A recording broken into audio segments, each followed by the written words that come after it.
Amisi Kigundu yabadde yeregana Obwakabaka bwa Buganda ku nsonga z'ettaka. Nze ngambira ddala Amisi ettaka watukidde okubanga yeregana Obuganda kitegeeza amataka g'abantu mangi nnyo gakoze ki gatutenga ayerimbika mu makooti nti nze nja kuwoza. Ex vice president nkusaba ebintu bino wibanga kooti yasaze n'esala bwetyo mu bisotinge nga family bikomaawo olw'ensonga tuswala.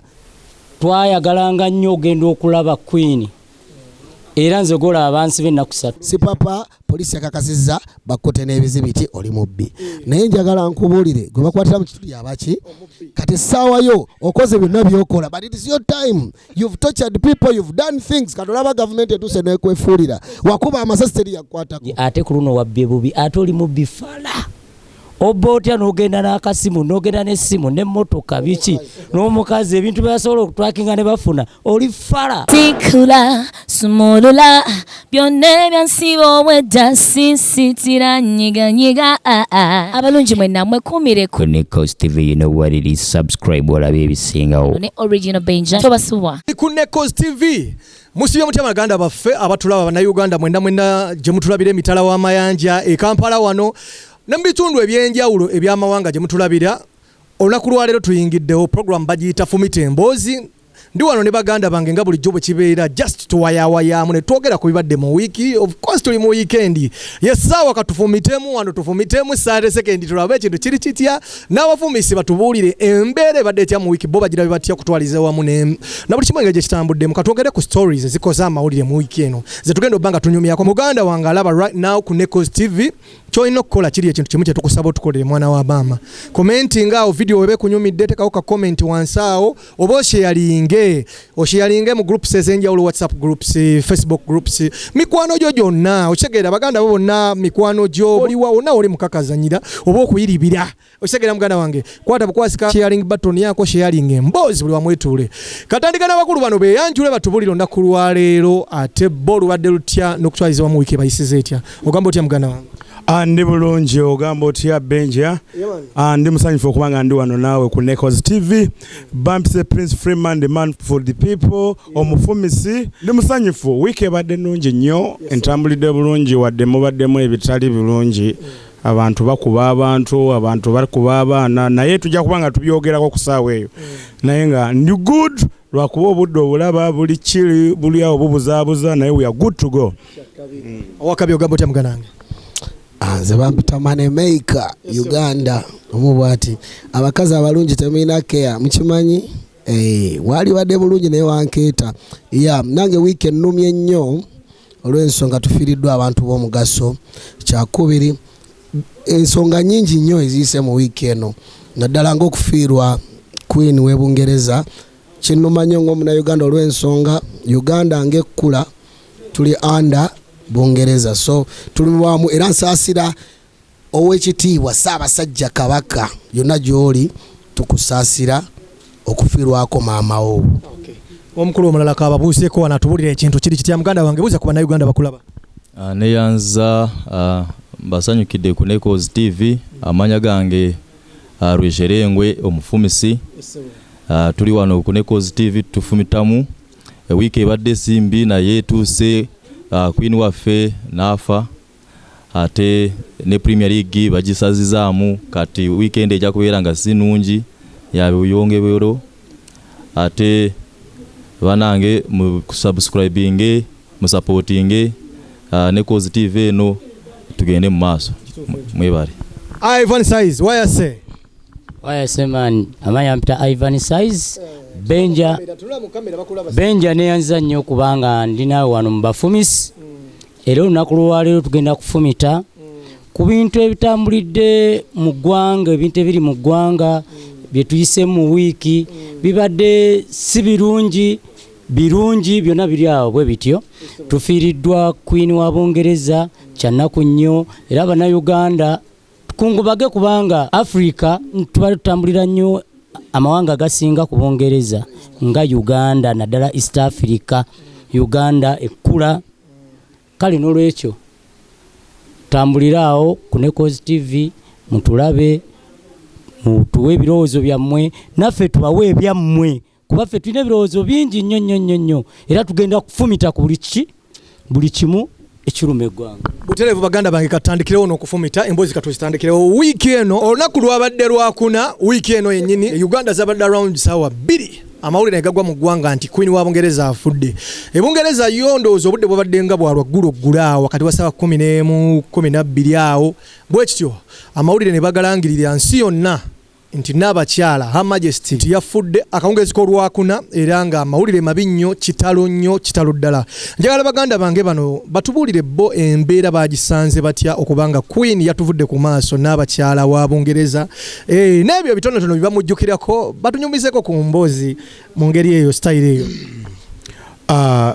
Lwabadde lwakuna ne basharinga kade ka video nze we nakalabidde nga bagamba Queen atuvuddeko tetusobola muwuliriza na kumulaba.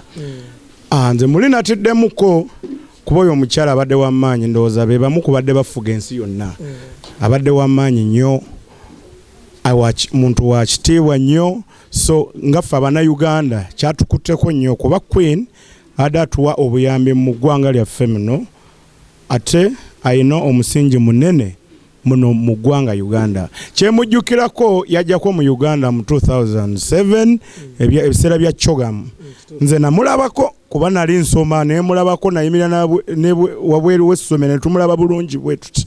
Kati Queen omuntu anvudde mu maaso mu manyi so muli mpulira nga nnyolwa nnyo okubanga tuvuddeko naye byemujjukirako mukazi abadde wa bigambo bye ate nga ayagaliza eri Africa okutwaliza wamu njogera ku Africa kuba mukazi w'amaanyi abadde afuga eggwanga nze kyemujjukirako kyekyo simanyi bingi ebisinga kwawo. Queen wa Bungeleza n'abakyala wa Bungeleza omugenzi eyatuvudde ku maaso yafiiridde ku myaka 96 emyaka 96 amaze emyaka 7 ng'ali mu ntebe y'obwannabakyala obw'Obwakabaka bwa Bungeleza afudde nga yakamala decades 7 ng'ali mu ntebe y'Obwakabaka bwa Bungeleza nga nnabakyala wa Bungeleza. Nange namulabako nga muganda wange ono bagambye twali ku ssomero eriyitibwa Ekisubi Namulanda. That was 2007 omukyala we yayingirira mu ggwanga naye nze namulaba ali mu glass wali mu motoka mu Range Rover naye nga bagivugira ku speed entono etenkanika nga bw'atuwuubirako omukulu Manemeka n'abakyala wa Bungeleza atuvudde ku maaso n'abagereka Queen wa Bungeleza. Stuff.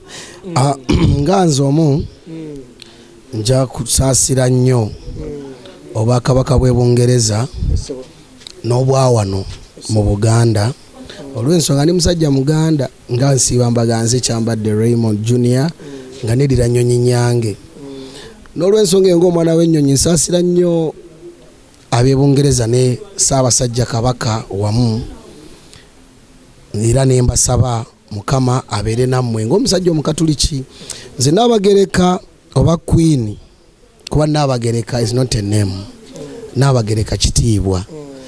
Queen w'e Bungeleza mujjukira mu 2007 nali nsobola kusoma bali baliyita Irma Feifa lyali awo Kajansi lya Father John Bosco Majanja n'ayitawo tetwasobola mulaba naye konvoyi ye twagiraba kuba somero lya Kalina era zayitawo nnyo naye kyetwalaba ennyonyi ennene yayitawo ne batugamba ezo kamera zikwata Bungeleza tulaba direct. Wamma bakitugambako naffe waliwo helicopter waliwo ne helicopter ezali zikwatira from far ebiseera bisinga zitera okubeera eza BBC oba eza CNN ziba zikwata n'abakyala oba kale Obwakabaka omuntu akulira Obwakabaka bwa Bungeleza bw'aba atambudde mu mawanga ag'enjawulo batera omuteekako bannamawulire abamugoberera okutwala obubaka eri gye bava. Kituufu ekyo kyali biseera bya Chogamu era nzijukira nti abantu bonna babagamba muve ku makubo temubeerawo ne time came nga Queen abuuza gyenzize teri bantu ne bagamba abantu mudde ku makubo ne bayiika ku makubo mugidde ku makubo naye nga babagoba naye nga jjukira basooka bagoba muveewo ne babazze waka. Ekyo nkijjukira nyira sirikyerabira ndi wa mukisa nnyo nti nasobola okumulabako nti saamulaba live n'amaaso gange kuba nali nsoma nali mu ssomero nga batusibiddeyo ne nasobola okumulaba ku TV live kuba babitulaga tetwasoma ku olwo era ndujjukira bambi may her soul rest in peace. Era Bungeleza nange nnuma olw'ensonga olwasinga basambi omupiira kyali nnumye nnyo mpagira team gye bayita Liverpool FC wadde tuli bubi naye bambi Jurgen Klopp yonna gy'oli manyi you'll watch this video please may her soul rest in peace. Omukulu Bannayuganda sooka obeeko koba highlightinga mu ku Queen wa Bungeleza buyo mujjukirako memories omuyinako n'ebitonotono.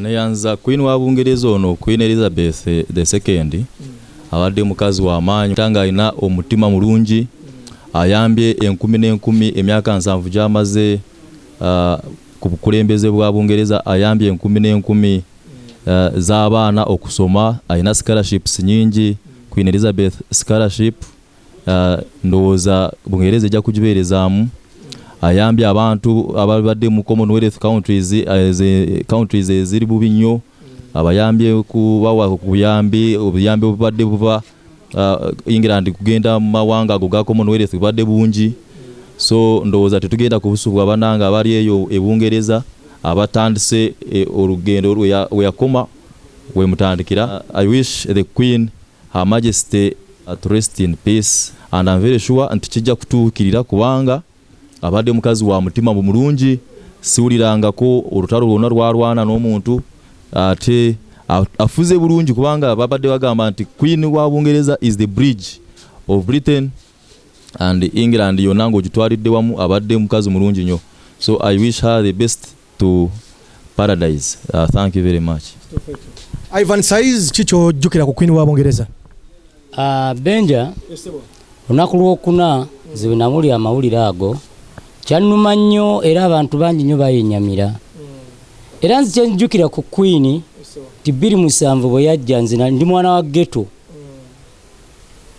twayagalanga nnyo ogenda okulaba Queen era nze gola abansi b'ennaku 3 Linda mukatono oyiragere gyokogeddemu bakusiba ennaku 3 nga bakusibira ki nga bakusibira wali mu bitundu ki nali Lubaga naye twagenda olunaku lwe yali agenda okulipotinga ku airport nga twagala ne tujja wano ku Jinja Road twagala tulabe Queen wagenda okola ki batukwata ne batuvuga paka odi Kampala ne batusiba era kyannuma nnyo kubanga Queen sakola ki era kyenzijukira nti ndowooza Kampala eno siddangayo girabanga enyirira ng'olunaku Queen lwe yagenda okujja waki mu Uganda wano so omukazi oyo abadde w'amaanyi nnyo era England oba Bungereza evuddeko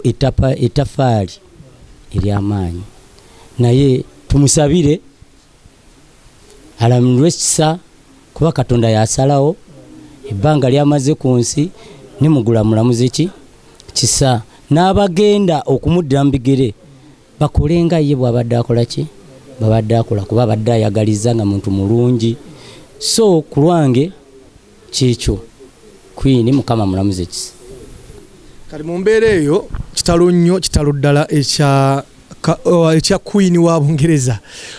Njagala tandikirawo nyine oba twongereze ku mboozi eyo nga tusala tudde waffe Kampala wano.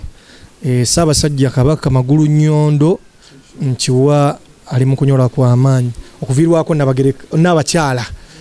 Queen wa Bungeleza kitalo nnyo maama we olw'ensonga ne Kabaka munnange yasomera Ssaabasajja Kabaka magulu nnyondo yasomera Bungeleza. Gitanyeeko ensonga eyo. Ssaabasajja Kabaka sijja kumwogerako bingi olw'ensonga kati ali mu kunyolwa nga nze kyambadde omusajja Omuganda nyongerezebwako erinnya Raymond eriva mu Bungereza kitegeeza ntambula wamu ne Ssaabasajja nga kyambadde naye ntambulizibwako Raymond nga Omungereza so n'olw'ensonga eyo Ssaabasajja Kabaka nkusaasira lwakuba mu Buganda Kabaka tafiirwa. Nnyonnyola abali abalaba katambi kano abatamanyi bulombolombo na nnono yongera okubatangazaamu ku nsonga eyo. Obulombolombo bungi naye nga nze kyengenda okusembayo nakyo kiri nti Ssaabasajja magulu nnyondo awangaale kyenja okwogera ng'Omuganda olw'ensonga sijja muga nti nyolwa awangaale ne Naabagereka agerekera Obuganda. Yes. Muganda wange. Era wiiki eno yennyini nga tugitandika waliwo emisango egyali giri bakira batya kule nnemba bakyogera okuwera ennemba. Waliwo emisango Obuganda gye wadde wera ennemba najo n'omukulu bamuyita Amisi Kigundu yabadde abisana n'Obwakabaka mu kooti wiiki eno gye tukubye emabega oba gye tuli mu concludinga. Amisi Kigundu yabadde yeerega n'Obwakabaka bwa Buganda ku nsonga z'ettaka. Olw'ensonga waliwo amataka agali mu bitundu bye bayita Kigo, bayitayo Kigo. Ettaka liri mu bitundu by'e Makindye Ssaabagabo. Omukulu Amisi Kigundu lyabadde yeerega nalyo mu kooti gye babadde bayiribo bakwita kule ennemba. Omukulu Amisi Kigundu gyabadde awera ennemba n'Obwakabaka bwa Buganda. Ettaka eryo liri side z'Ekigo bayitayo Kigo Makindye Ssaabagabo. Omusango gwo Ssaabasajja Kabaka yaguwangudde. Amisi Kigundu yamegeddwa olw'ensonga nti ettaka kigambibwa Amisi bamuwa ebipapula ebiri fake. Ebipapula ettaka baafera lifere. Amisi yalina mu bwannannyini ng'aliyita lirye ate ng'ettaka lya Bwakabaka bwa Buganda. Naye mu mawulire mu mpapula ezimu zavuddeyo nga gagamba nti Amisi Kigundu ettaka lino liri mu ntobazi. Obwakabaka bwa Buganda bwalirekawo baina estate eri side zeeyo bayitayo batya Obwakabaka bwa Buganda bulina Mirembe estate nti amazzi agaba gavudde eri gabenga gasobola okukulukuta nga gadda mu ntobazi ezo. So ettaka eryo bali reserving, Obwakabaka bwali reserving. Amisi Kigundu ye ne banne ne bali muguza oba ne baliyezza. Kale embeera enkaayana zibadde mu kooti wiiki eno. Obwakabaka bwa Buganda ne buwangudde oba bwawangudde. Omulamuzi yasaze omusango ng'agamba Obwakabaka buwangudde ettaka lya Bwakabaka bwa Buganda. Gavumenti neragira Amisi Kigundu ne akakiiko k'obwettaka bave ku ttaka eryo. Ebyapa Amisi byalina babisazeemu, ekintu bakizze mu mikono emituufu gye kiteekeddwa okubeera. Baganda bange ensonga eyo ekyo kirungi eri Obuganda okubanga bawangudde omusango ogwo. Era Mukama mulungi Kabaka addizibwa ettaka lye ate ng'ettaka wulira lyebadde lya ntobazi lyebakayanira kati badde bagakola muki nga lya ntobazi. Kati nze kyenyinza okwogera kwawo kiri nti bwe kiti ani eyawa Amisi ebyapa ebyo. Akakiiko kyakawa Amisi ne kamuwa ebyapa ng'ate ne Kabaka alina ebyapa oba Obuganda nga bulina ebyapa. Buganda eyo land board gy'ongambye yegaba ebyapa oba mu government be bagabira Amisi ebyapa ebyo. Kuba tulina otutegeera ebyapa ye yabifuna atya. Abamuwa ebyapa abo balina obakwatako okugaba ettaka bwe batyo. Ffe abamala gagaba amataka abantu ne babajja ku mataka kati liri ettaka liri mu ntobazi. Tomanyi kye badde bagenda kukolerawo mu ntobazi. Ensi yino ekyukakyuka. Ekiseera kyonna eggwanga likyuka enkuba weyagalira weetonya ate nga twali tumanya ensizoni y'enkuba. Lwa bintu ebyo abantu babawa entobazi ne bazanyira mu ntobazi ne bakola bye bakoze. So kibi nnyo okubanga ku side eri Amisi ye kati bw'aba luzinze kiba kibi. Naye alina otegeera abaamuwa baali bafere. Atule nabo bamuddize sente ze oba si kyo babakwateko n'omukono ogw'amaanyi. Naye Obwakabaka bwebala okuwangula omusango ogwo kirungi nnyo. Congratulations. Watya nga Amisi abamu ettaka baafadda. Oyogedde ku kyobbakwatako. Nga baafadda. Kati waliwo ababaddira mu bigere. Nga bw'olaba tusawa zino Queen agenze awumule mirembe. Naye waliwo agenda omuddira mu bigere. Waliwo yazeewo dda mutabani we. Kati nabo waliwo ababaddira mu bigere abo. Abo abamuwa ettaka oba ebyapa ebyo. Babakwateko oba bennyini beetereeze. Bategere mu kye bakola kyali kyamu basobole okumuddiza ebibye. Nga Amisi bw'aba teyanyaga bunyazi ttaka bw'abanga naye yali mu mitendera n'agula bulungi baseseme sente ze bazimuddize. Nze bwentyo bwenteesa. Mukulu ensonga eyo ogyogerako ki? Nayanza okumpa akakisa kano. Nze manyi ettaka lya Buganda lino abantu bangi abatategeera emitendera y'ettaka lya Buganda. So ndowooza nti banyonyole nnyo bongere okunyonyola abantu how you can possess land in Buganda. Waliko ettaka abazungu bwe bali bava wano, waliko ettaka lye bayita Crown Land, waliko ettaka lye bayita Mailo Land, waliko ebibanja. Kati ebintu ebyo byonna abantu abanja ababulijjo tebabitegeera.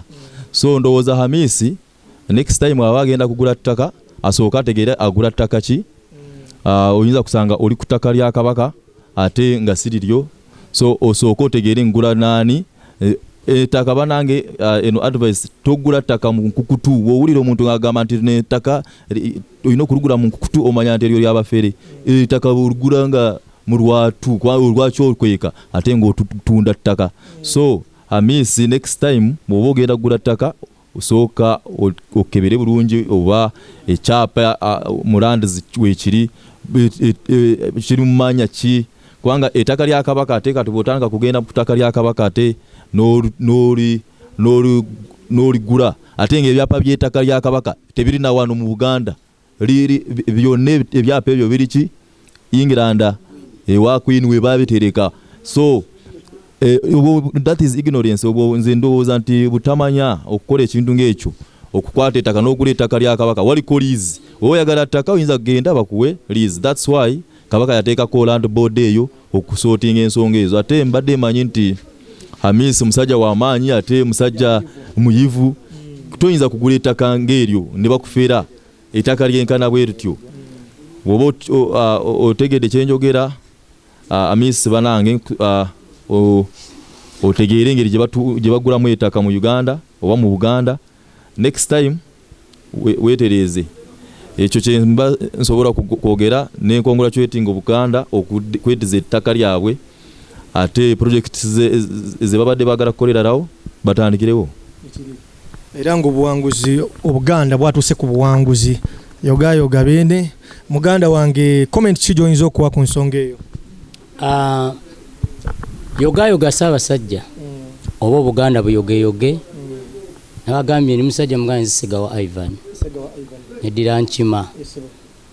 Nze ngambira ddala Hamisi ettaka watuukiddwa okubanga yeereega n'Obuganda kitegeeza amataka g'abantu mangi nnyo gakoze ki gatute nga yeerimbika mu makooti nti nze nja kuwoza.